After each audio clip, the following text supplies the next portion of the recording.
What's going on, everybody? Tim with Reptiles bringing you another video today. This video I am super excited to go over with you guys, and this is going to go over the topic of shed testing and what our results are on a few animals that we ended up sending their sheds out to get tested. As always, we appreciate and want to thank everybody for tuning in to watch this video, and to our subscribers. If you're not already subscribed, be sure to hit that like and subscribe button right there to stay up to date with everything coming out in the future for 2026 here at Morphs Reptiles.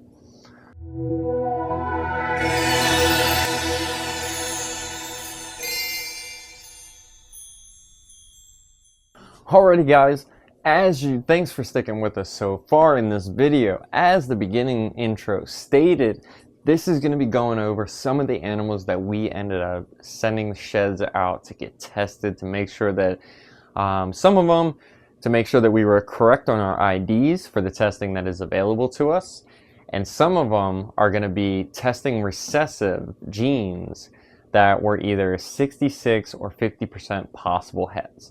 I'm not sure if you guys use shed testing. We do. It's a great tool to kind of help us advance in certain projects, and it helps us with our pairings as well. Sometimes we might not want to take the chance of producing a possible head. Luckily, we have Phenome and their team that helps us with genetic shed testing. As always, we use Phenome, also previously known as shedtesting.com. Charlie and the team that they have over there, they're such great people. They do awesome work, and they allow us to kind of step outside of the box on certain pairings, as well as help us learn the interaction between certain genetics. And there's one animal that we're actually going to go over. The animal was a holdback because we were pretty confident on the ID, but we ended up shed testing him, and unfortunately we were not correct on our ID. But this is why we use the tools that are able and available to us to kind of help us learn the process and make sure that we're IDing the animal before it gets posted correctly. So in this video, we're going to go over, I believe it's 5 animals that we ended up sending out for shed testing, and we're going to go over each animal, let you know what we had originally thought was the ID and what our results for the testing ended up being.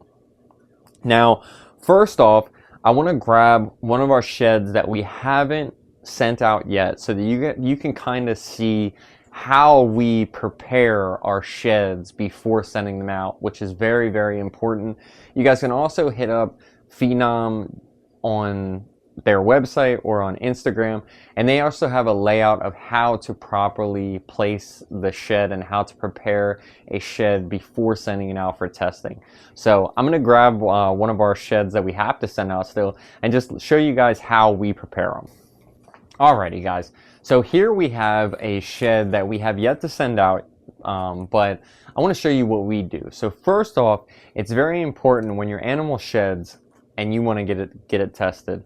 You can't just take a wet shed, throw it in a bag, send it out. That's not the way to do it. So what it needs to happen is basically what we do is when we notice an animal has shed, and we have their tubs marked if we need to shed test them or not. When we notice the animal sheds, we'll take the shed out. Hopefully it's a clean shed. They didn't go to the bathroom in the shed, because sometimes snakes can do that when they shed. They'll usually defecate inside the shed. Most of the time, if that happens and the shed is destroyed or very dirty, we'll end up usually throwing that shed away and waiting for a nice clean shed, because that gives us the best chance for good results, and it saves the Phenome team the time of testing not being a viable test and having to even wait for another shed, send it back to them. It saves you a lot of time in the process if you just start with a clean shed. So what we do is, an animal has shed, we'll pull the shed out if it's a clean shed that we believe should be a good viable shed that we can send in. We'll set it on the rack. Normally, if we have our males have a tag like this, so we usually drape the shed over top of this, or we'll lay it on our ARS rack in front of the tub of the animal that has shed. We'll give it about 24 to 48 hours. in the snake room temperature, which our snake room is right around like 75, 76 degrees. Basically, we'll let the shed dry out completely. It's completely dried. Now, once this happens, Phenome actually gives you the option to be able to print out a label. It's super easy for us. So that we don't get sheds mixed up, I always make an ID card so that I know not only what animal it came from, I know what I'm testing for and what the genetics that we believe are there. So basically, what we do is I make a card. Up top, you'll see we have the ID number for our animal that we're going to be shed testing. That's our way of identifying the snake. We also have if it's a male or a female. And then basically up here, we'll do what we know is there. So for this one, this is animal MOR, which is our company, the year 25, clutch 13, and it's animal 6. It's a female.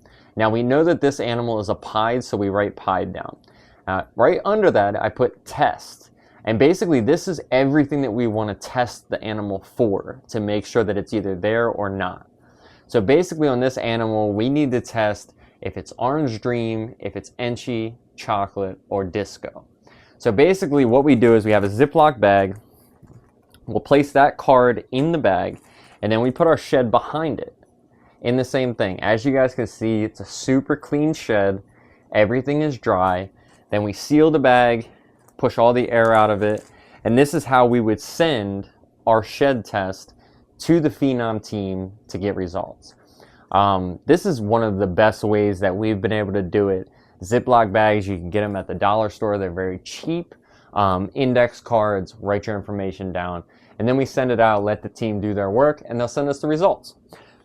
So now that you guys know how we prepare our sheds, let's go ahead and dive into some of the animals that we tested this round, and we'll talk about what we thought and what the results were. Alrighty guys, so first off, we're going to start off with one of our favorite females from the 2024 season. Now, this girl, she was an absolute stunner, one of our favorite girls from that year. And obviously, immediately we knew she was a holdback. This girl is phenomenal. She has such bright colors. Now, this girl comes from a super chocolate Enchi Fire, and she was bred to an Orange Dream Chocolate Disco. Now, originally, there's a lot of genes mixed into this pairing, and we were unsure if this could be a Disco Inferno, which is Disco and Fire, and if she was super chocolate. So basically what happened was we ended up sending this girl shed. We definitely took a little bit longer. Knowing that this girl was a holdback, I wasn't in a rush to get her shed tested because we knew that she was staying regardless. But once we had some time and we got around to getting a clean shed from her, I wanted to see, basically she's getting some good size on her, and we need to know what genetically she's holding so that we know how to proceed with her pairings. So we had the results back from this girl, and she ended up testing to be a super chocolate.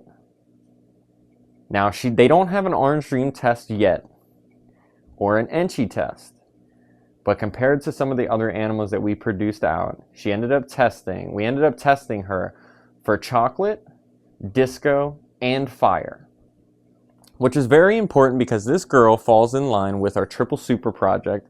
And with having Fire in there, the triple super and it being Fire could result in a white snake, which we're trying to stay away from in this particular animal. So basically, her results are, she is a super chocolate, Orange Dream, Enchi, Disco. So this girl has no Fire, which is exactly what we were hoping for. And we're super happy that it proved out to be a super chocolate. I cannot wait to put some pairing ideas with this girl and see where we're going to take her, what recessives we're going to put into her. But I'm very happy to know that she is 100% a super chocolate. Now the Orange Dream, We're definitely sure on Orange Dream due to her color. It's kind of easy. She's very vibrant and bright. The Enchi, I'm pretty sure Enchi, now that even though we haven't tested, Enchi is still kind of one of those genes where I believe it's there due to some of the other animals that we've hatched out from a similar pairing. But at least we for sure know that she's a super chocolate disco, and she is negative for fire. So we have no issues there when moving forward with our disco pairings to try to produce some super discos from her in the future. And yeah, awesome female. We're super happy to have the results on this. Love having a super chocolate because everybody thinks super chocolates are supposed to be super dark, but this girl is just a prime example of what you can do to a super chocolate. Alrighty guys, so next up, this is a female from 2025 season. Now again, another girl that we're super happy with our results. So this girl ended up coming from a Orange Dream, Red Stripe, Yellow Belly, Genetic Stripe, Visual, 100% Het Clown, and she was, her mother was a chocolate double head Xanthic clown. So this girl, obviously, she's part of our project trying to build something towards the Xanthic Kiki, which is the Xanthic clown genetic stripe, and trying to get chocolate into the mix. Now, with genetic testing, we were able to take a chance because Xanthic, she was basically 50% het Xanthic. Now, we got the results in, and this girl ended up being 100% het Xanthic. So here we have a gorgeous chocolate, Orange Dream, pretty sure Yellow Belly. We didn't test her for the Yellow Belly because I'm not really worried about that. If she's Yellow Belly, awesome. If not, we don't plan on using a Yellow Belly male with her. But she's a chocolate, Orange Dream, Red Stripe, possible Yellow Belly clown. That's 100% double head Xanthic G-stripe. Again, using the shed testing in our advantage to be able to hit this awesome animal, and she ended up proving to be holding the het Xanthic, so we won on this one. Now, next up is a sibling to the female that we just showed. So this was the only male that we held back from that clutch. Same pairing, Orange Dream, Red Stripe, Yellow Belly, Visual Genetic Stripe, Het Clown, to a chocolate double het Xanthic clown. Now, this being a male, moving forward with that project, we don't have any males that are holding Xanthic clown, G-stripe, and having the chocolate gene. So as soon as we hatched this boy out, we decided to hold him back until we were able to shed test him to see if he's holding the Xanthic and clown. So we already know that this boy is 100% genetic stripe because the dad was a visual. We ended up sending the shed test to test for Xanthic and clown. Now, great for us, he ended up testing 100% positive to be het Xanthic. Unfortunately for us, he tested negative for clown. So we took the chance and we missed on this one.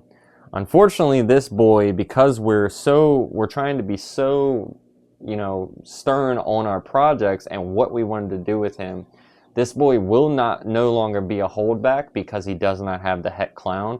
And we're really hoping for the triple het in this male to advance the chocolate Kiki Xanthic project. But an awesome male that will be available on our morph market.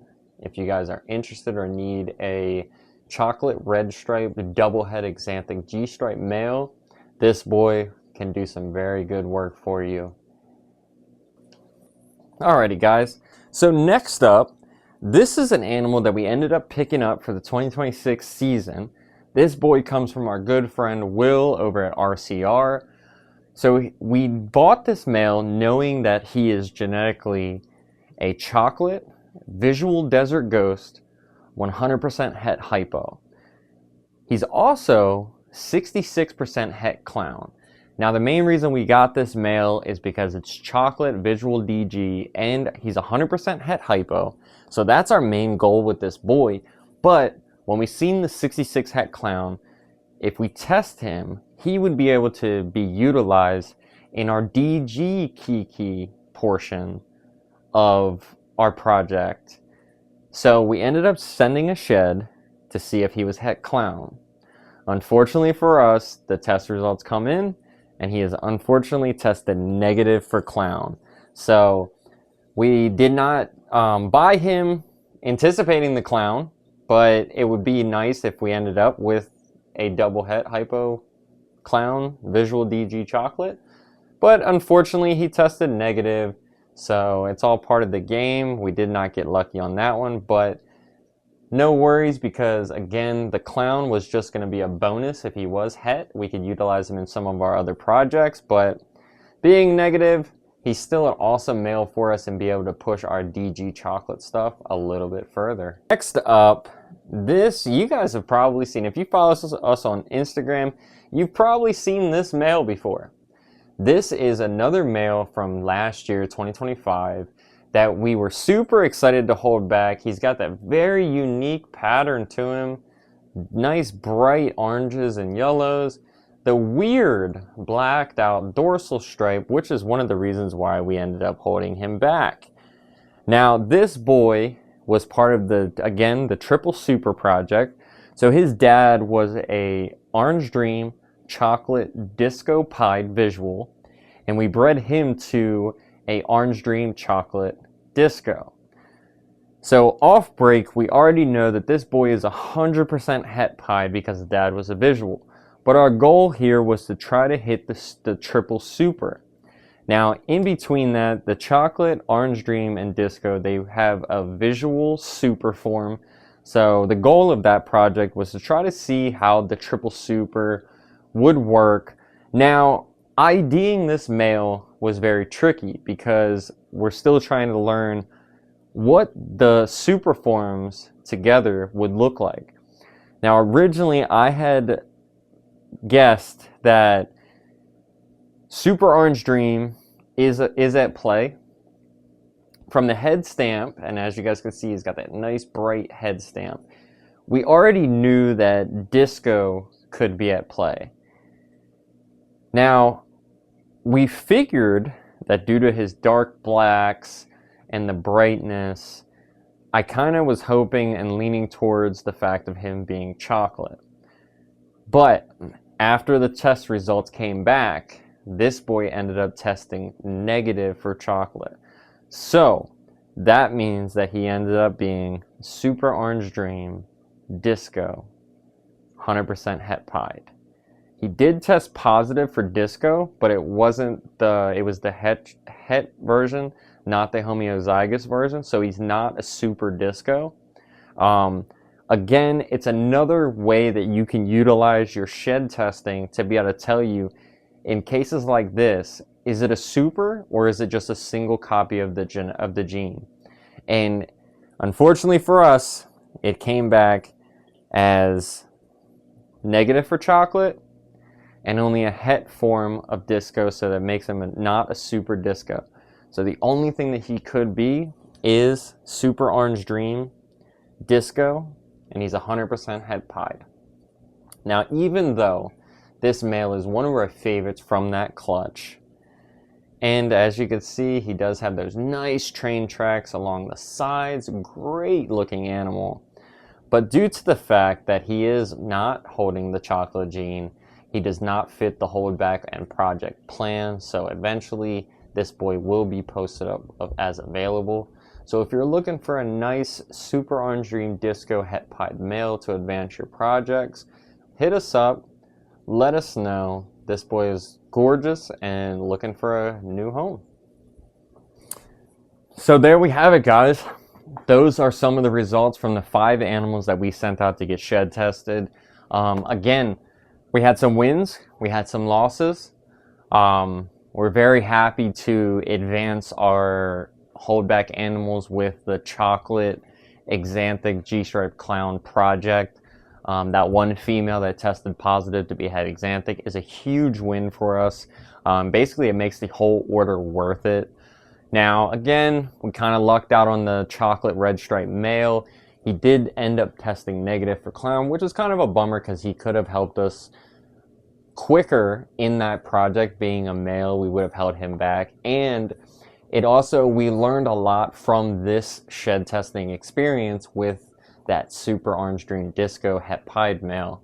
I could have sworn that it was chocolate. As much as we've worked with chocolate and the triple super project, we've hatched out a lot of animals, and unfortunately we were wrong with that male holding chocolate. But again, this is another reason how shed testing can help you learn how these interactions are going to happen with these multiple gene animals when the supers take form, and you're able to see if it's actually a super version of the genetics or if it's just a single dose. Now, as always, our favorite, other than that clown female, that super chocolate orange dream enchi disco, that girl, I've been, boggling my mind over the last year and a half of what she could be. I really thought we had a good chance of her being a disco inferno, but she tested negative for fire, which for us, it's kind of a bummer, but at the same time it's not, because we've actually moved away from a lot of the fire genetics to try to get the super disco visual form into some more projects. So we're super happy with that. And as always, we love our chocolate gene here. So her being super chocolate just confirmed our ID suspicion, knowing that super chocolates are very dark. And when you add a couple genes into the mix, you can change that dark animal to a nice, light, vibrant animal. And as you guys can tell, she's such a gorgeous snake. So hopefully you guys enjoyed this video. Let us know in the comments which one was your favorite. And also, we want to know, do you guys shed test your animals? Have you ever shed tested? And what was your experience with them? Did you get good results, or was it not what you were hoping for? But again, Tim with Morphs Reptiles. Thank you guys for sticking with us and checking out this video, and we'll see you on the next time.